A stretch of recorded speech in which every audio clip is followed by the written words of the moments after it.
Youngsters ने vibe check कर दी है तो सरकार की। बिल्कुल कर दी है और I am so proud of them. Gen Zs are like humorously awesome and I am so proud of them. They all deserve this win and I hope this is just a start. Falak, सरकार से कहाँ गलती हो गई? सरकार से गलती हुई रिएक्ट करने में. बहुत देर बाद रिएक्ट किया. अगर इन चीजों पे पहले ही ध्यान दे देते तो आई थिंक यहाँ तक नौबत नहीं आती. आपने उत्साह दिया. ये जनरेशन वो नहीं है कि सब्र से काम ले. इस जनरेशन को सब कुछ बहुत जल्दी चाहिए. तो सरकार से यही गलती हुई कि बहुत देर बाद जाके उनको लगा कि अच्छा अब रिएक्ट करना चाहिए. चक दे इंडिया. हाय चक दे इंडिया. हमने देखा इस पूरी मुहिम के दौरान आप लोग लगातार वोकल रहे. थोड़ी सी हम ये भी कहेंगे कि यार हमसे भी गलतियां हुई, आपसे भी गलतियां, सभी से कहीं ना कहीं गलतियां हो रही. तो यंगस्टर्स को क्या सजेशन होगा अब? हालांकि मुझे लगता है अब तो उन्हें सजेशन देना चाहिए मिलेनियल्स को. एब्सोल्युटली. आई थिंक जो जेंजीज ने कर दिया है, उन्होंने जो हम सब शांत बैठे थे ना, हम सबके मुंह में उन्होंने आवाज दे दी है और आई थिंक हमें उन्हें बोलने की जरूरत नहीं है. Just thank you so much for fighting for all of us. मुझे ये बताइए फेवरेट मीम कौन सा रहा? अरे यार बहुत सारे हैं, ऐसे बुलवाऊं मत. फिर भी कोई तो एक होगा. देखो एक कौन सा मैं बताऊं? बताइए आप निश्चिंत. मुझे फेवरेट अब तक लगा कि पाकिस्तान सपोर्ट में क्यों आ रहा है. भाई बताओ. हम लोग की पहली चीन से फंडिंग मिल रही है. चाय पीते पीते से चीन से पैसे मंगवाए गए हैं कि चाय के पैसे भर देना. तो ये फेवरेट रहा है मेरा. मैंने देखा एक लड़का चाय के लिए पैसे मांग रहा था दोस्तों से. हाँ. चीन दे ही नहीं रहा. हाँ. तो ये मतलब जो ह्यूमर डाला है इस पूरे प्रोटेस्ट में, सीरियस सिचुएशन को भी उन लोगों ने इतना सही कर दिया. और आई थिंक ये भी एक रीजन है कि लोगों के अंदर फोमो भर दिया उन लोगों ने. सो आई मतलब सीरियस मैटर को जो इन्होंने मजाक में मतलब ले लिया ना, वो सबसे बेहतरीन काम किया है इन्होंने. रोहित, सरकार से कहाँ गलती हो गई? लोगों को क्रूर पकड़ा, संविधान तोड़ने की बात की, लोकशाही को तोड़ने का बात किया. दे सकते हैं. युवा ने दिखा दिया कि युवा की ताकत ये सरकार से बहुत बड़ी है. फेवरेट मीम कौन सा था? Plain paper. यंगस्टर्स ने वो कर दिखाया है जो शायद विपक्ष भी नहीं कर पाया. क्या कहेंगे? ये एकजुट है, ऐसे ही कायम रखो. कोई भी महिलाओं के ऊपर अत्याचार होता है, कोई भी युवा के ऊपर अत्याचार होता है, संविधान के खिलाफ कोई भी सरकार वहाँ पे काम करता है, लोकशाही दबाने का कोशिश करता है, फ्रीडम ऑफ स्पीच दबाने की कोशिश करता है. तो एकजुट जो कल दिखाई थी, इसके पहले एक महीना दिखाई थी, वैसे ही आगे ये दिखाएंगे ऐसा हमारा विश्वास है. रोहित, यंगस्टर्स के मुद्दों को आप कई बार उठाते रहे सोशल मीडिया के थ्रू भी. सोशल मीडिया ही ये सरकार समझ नहीं पाई और मजाक में सरकार के सबसे बड़े मंत्री का इस्तीफा हो गया. क्या कहेंगे? गलती किया तो इस्तीफा करना ही होगा ना. और गलती नहीं होता तो कुछ नहीं होता. तो गलती की तो आपको भुगतना ही पड़ेगा. इसके आगे कोई भी मंत्री अगर गलती करेगा तो ये जो युवा है वो उसको नहीं छोड़ेंगे. जवाबदेही तय नहीं कर रही थी सरकार अपनी जवाबदेही तय नहीं कर रही. सरकार को क्या करना है करे. अगर गलत किया बहुत महंगा पड़ेगा. जो भी करना है संविधान को पकड़ से करो. अगर संविधान को बाजू को करके अगर खुद के लोगों को आप आगे लेके जाओगे या खुद के विचार को आप लोगों के ऊपर अगर वहाँ पे ला दोगे तो ये लोग शांत नहीं बैठेंगे. देखिए, आपका नाम नहीं पूछेंगे क्योंकि अगर नाम पूछ लिया तो आपका जो किरदार है वो उसका अपमान होगा. भारत माता को चोट लगी है. ये आप मेरे पोस्टर से देख ही रहे हैं और ये कल परसों की बात नहीं है. ये बहुत सालों से जो कुछ अटैक्स हो रहे हैं, जो रेप हो रहा है, वो सब कुछ हमारी माँ पे चोटें लग रही है. और रही बात ये प्रोटेस्ट की, जो लाठीचार्ज हुआ है, जो बेटों पे मेरे अत्याचार हुआ है, वो माँ पे भी अत्याचार हो रहा है. तो यही मैं दर्शाना चाह रही थी आज के प्रोटेस्ट. बच्चों को नहीं मारना चाहिए. बच्चों का कुछ दोष ही नहीं है. वो मेरे बच्चे हैं, वो अपने हक के लिए लड़ रहे थे और अपना हक जताना भी अगर गुनाह है तो क्या ही बोले. जेंजीज ने बहुत कुछ दे दिया इस बार. तो बहुत कुछ देखे, जो हमने किया उन्होंने किया, हंस के किया. अच्छा, देखिए यंग जनरेशन है, कोई सजेशन होगा आपका उनके लिए? आपने तो जीवन में बहुत सारी चीजें देखी है. हमने बहुत सहन किया है, बहुत देखे हैं. उतना सहन मत करो. वो है जैसा अभी किया वैसे ही करो, वैसे ही रहो. Don't get tired and don't go into any political party. जो ये पार्टी है उसको इसके लिए ही रखो. इसमें मत जाओ, पॉलिटिक्स में मत जाओ.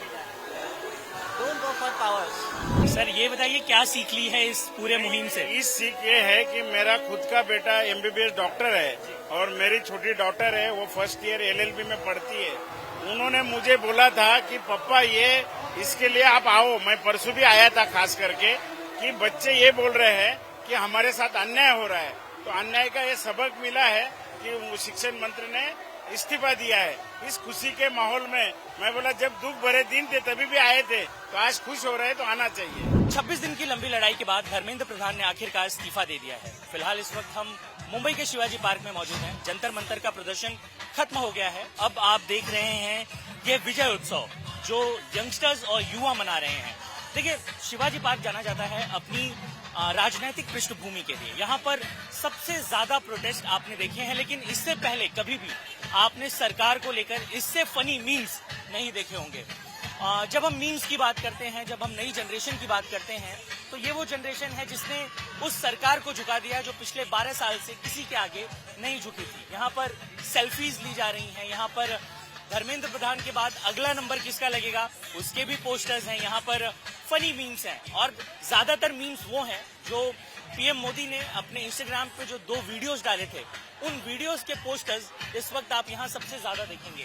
यंगस्टर्स यहाँ पर मौजूद हैं। ये वो जनरेशन है जिसने सरकार को झुकने के लिए मजबूर कर दिया और यही कारण है कि बहुत सारी चर्चाएं अब इस बात को लेकर चल रही हैं कि सरकार भी अभी कोशिश करेगी कि भैया क्या चल रहा है जेनजीज के दिमाग में, क्योंकि ये भी तो उनके वोटर ही हैं। अब उनके दिमाग में क्या चल रहा है ये भी वो समझना चाहेंगे। ये बताइए, एक लंबी लड़ाई थी, युवाओं की लड़ाई थी और वो जीत ली है हमने।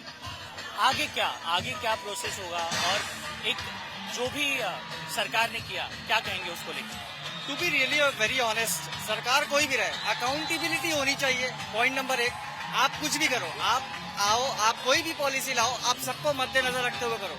अभी जैसे एजुकेशन मिनिस्टर का रिजाइन आया, 20 बच्चों की जान गई, 26 दिन का अनशन रखने के पहले ही आपको अकाउंटेबिलिटी लेनी चाहिए थी, लेकिन बहरहाल उसके बाद भी आया तो आया, अच्छी बात है। नेक्स्ट, आप नितिन गडकरी, जो उन्होंने 2 गाड़ियों पे टेस्ट करके 20% एथेनॉल इम्पोज किया, उनको वो वापस लेना चाहिए। सर कुछ तो कमाल किया है लड़कों ने। बहुत कमाल किया है। मैंने पहले भी प्रोटेस्ट अटेंड किए, लेकिन इतना लाइवली, इतना क्रिएटिव और इतना पॉजिटिव प्रोटेस्ट मैंने कभी देखा नहीं अपने लाइफ। सर अपना मीम समझाइए मुझे। किसी महा इंसान ने बोला है 2 + 6 = उससे बात नहीं बनी हमारे लिए। बात बनी है इस फॉर्मूले से, x + y zx + ny is less than Gen Z। Ma'am क्या कहना चाहेंगे? कुछ नहीं, इन बच्चों से इंस्पायर होके आए हैं। मतलब जो हमारे मन में था इन्होंने बोल दिया है तो उन्हें सपोर्ट करने आए हैं। आप लोग तो मैम, आपकी जनरेशन तो ऑफिस में बॉस को भी नहीं बोल पाती, देश के पीएम को क्या ही बोलती। इंस्पिरेशन है जेनजीज, नई जनरेशन। मैम आपसे जानना चाहेंगे सबसे फनी मीम कौन सा लगा आपको?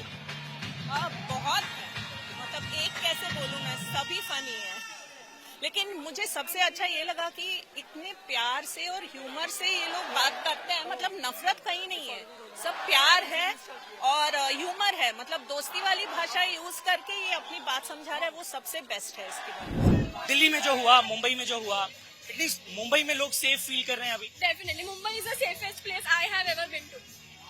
वाइब चेक की बात करते हैं, क्या वाइब है यहाँ की? और इनफाइनाइट, मतलब क्रेजी, ये मुंबई की यूथ इज क्रेजी।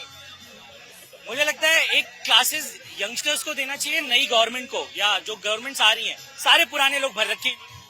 नए लोगों को देना चाहिए, नए पर्सपेक्टिव्स आएंगे, एटलीस्ट नए लोगों के पर्सपेक्टिव लेना सीखो, हमें प्रोटेस्ट ना करना पड़े इतनी आवाज पहुंचाने के लिए। दिल्ली में धर्मेंद्र प्रधान ने इस्तीफा दे दिया है। कल इस्तीफे के बाद जंतर मंतर का प्रोटेस्ट खत्म हो गया और इस वक्त हम मुंबई के शिवाजी पार्क में मौजूद हैं। ठाकरे बंधु आज सत्कार करेंगे जेनजीज का, जो नई जनरेशन है उनका, जिनकी वजह से एक ऐसी सरकार जो पिछले 12 साल से किसी के आगे नहीं झुकी थी, जिसमें कोई इस्तीफा नहीं हो रहा था, जवाबदेही तय नहीं हो रही थी, अब जवाबदेही भी तय हुई है और जो यंगस्टर्स आगे आए हैं उनकी वजह से इस्तीफा भी हो गया है। मैं अपने कैमरामैन से कहूंगा कि एक तरफ हम आपको विजुअल्स दिखाएं छत्रपति शिवाजी महाराज के पुतले के पास, और ये शिवाजी पार्क में जो जेनजीज आज जमा हो रहे हैं, ये जल्लोश, यानी कि हम मराठी भाषा में जो कहते हैं जश्न मनाने के लिए यहाँ पर आए हुए हैं। छत्रपति शिवाजी महाराज के नारे लग रहे हैं। एक तरफ अगर आप देखें तो आपको नजर आएगा कि यहाँ पर जो यंगस्टर्स हैं वो धीरे धीरे अब जमा होने शुरू हो गए हैं। वहीं कुछ युवा हमारे साथ हैं। बहुत सारी मांगे ऐसी हैं जो मान ली गई हैं, लेकिन कुछ ऐसी भी हैं जो अभी तक पूरी नहीं हुई हैं। उसको लेकर आप क्या कहेंगे? सो सीजेपी ने कुछ डिमांड रखे थे जो सेंट्रल गवर्नमेंट ने एक्सेप्ट किए हैं। उनमें से एक जो स्पेसिफिकली कहता है कि दिल्ली पुलिस ने जो एफआईआर लगाए थे वो वापस लिए जाए, जो सेंट्रल गवर्नमेंट ने एक्सेप्ट कर ली है। बट मुंबई का क्या? मुंबई में साम्या कोरडे हो गए जो हाउस अरेस्ट करके उनको पुलिस स्टेशन लेके गया था। आमिर काजी हो गए, उनको भी अरेस्ट किया। 500 आई थिंक अराउंड स्टूडेंट्स हैं जिनको नोटिस गई है। तो उनके ऊपर जो एफआईआर लगी है उनका क्या अब तक वो क्लैरिफाई नहीं हुआ है। सो स्पेसिफिकली देवेंद्र फडणवीस ने ये कैटेगोरी कहना चाहिए कि हम ये वापस ले रहे हैं। रिक्वेस्ट ये भी है कि उद्धव ठाकरे, आदित्य ठाकरे जो है, राज ठाकरे है, अमित ठाकरे है, वो आज ये मुद्दा उठाए। काफी स्टूडेंट्स, 500 स्टूडेंट्स अपने एफआईआर रिपोर्ट्स के कॉपीज लेके आने वाले हैं इस प्रोटेस्ट में। और जैसे दिल्ली में हुआ कि एफआईआर वापस लिए गए, वैसे मुंबई में भी होना चाहिए। जाहिर सी बात है ये डिमांड है। वहीं अगर दूसरी तरफ मैं आपको लेकर चलूं, मैं आपको दिखाना चाहूंगा कि यहाँ पर लोग बड़ी संख्या में शामिल हुए हैं। डीजे जो है वो गाने बज रहे हैं, देशभक्ति के नारों के साथ गाने बज रहे हैं, और जो यंगस्टर्स हैं वो भी यहाँ पर मौजूद हैं।